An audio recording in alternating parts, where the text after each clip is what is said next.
to another album review. I chose today's album for a different reason from the other one. So I've had an album which is one of my favourites ever. I've done an album which is one that is a fairly new album that hopefully not many people had heard of. This one is an album that's been out since before I was born. Okay, so I've gone with this one because it's an album that I love. I absolutely love, but I didn't know really anything about it or the fact that it existed really before I started collecting records. Which is one of the main reasons I collect records. To discover different musics, new musics. Most of the stuff up there, down there, in the other room, I didn't really have much of a clue about before I started listening to records. And now I go into a charity shop or a car boot sale and I'll pick stuff up for £1 or £2 or £3. And actually, it turns out to be cracking. So that's why I've chosen this album. And it's this one here. I'll put it here. It's called the Nightfly.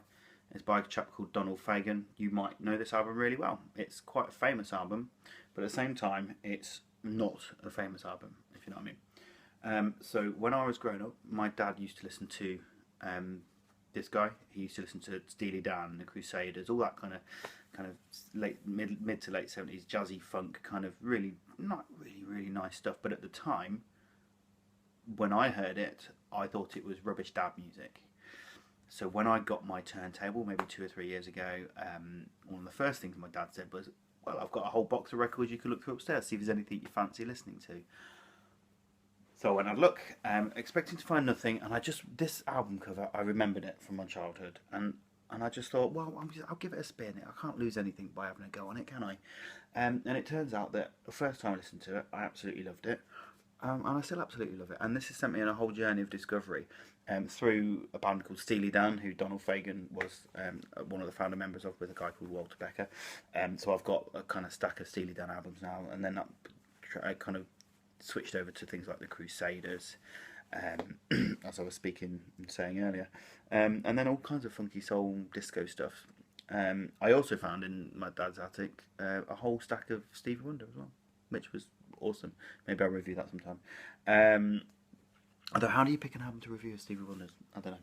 Anyway, so that's what it is. So the front cover first. So this is released in 1982. So one single whole year before I was born. My dad bought this before I existed. I love that. I love the fact that this is older than me, but at the same time, just completely awesome. As are most of the records that are older than me. So on the front we've got a picture of Fagen having a fag, speaking into a microphone, and it looks like a radio station. I think it's a Sonny Rollins. I read up there's a Sonny Rollins record spinning on there, and it's 4:10 in the morning. I think the idea being that he is kind of doing the graveyard shift, so to speak. On the back we have a house with a single light on. Does that possibly represent the only person listening to his radio show? I don't know. Getting deep now. So yeah, biggest single was something called IGY. That's all of the stuff there. Now, it's widely reported that this is quite an autobiographical album by Fagen, and it's talking about suburban America in the 1950s, 1960s, things like kind of nuclear shelters and stuff like that. So that's the sleeve. The inner bag, I love the inner bag actually, it's great. It's a nice anti-static one actually. It's got all the lyrics on it, as you'd think. It's blue, I like that. It's just a little thing, but it just makes it look gorgeous. And it's just got the lyrics on either side, and then all the credits. And it's got this lovely little quote at the top here. It says, just here it says, note, the songs on this album represent certain fantasies that might have been entertained by a young man growing up in the remote suburbs of a northeastern city during the late 50s and early 60s, i.e. one of my general height, weight and build, DF. So it's basically saying this is about my life thus far. For something to note on here actually, there's just an absolute who's who of session musicians on it. I mean, I'm a trumpet player myself, so first thing I draw to is who's playing the horn parts, and you've got both of the Brecker brothers playing, and they're just amazing, insanely amazing musicians. I think they're from New York. So Randy Brecker on trumpet and Michael Brecker. You've got obviously Donald Fagen, Ron Kuba. It's just, the list is fantastic, and each track's got this in it. So what kind of style is it? I would suggest that it's kind of jazz funk style. It's quite relaxed in the most part. There are some upbeat songs. loads of grooves, really deep, heavy grooves, absolutely lovely.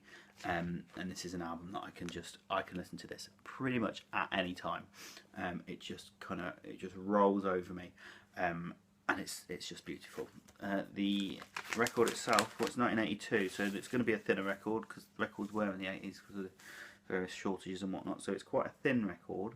It's a really good nick. My dad kept his records quite well, to be fair to him. It's on Warner Brothers, so it's just a standard Warner Brothers label, side 1 and side 2.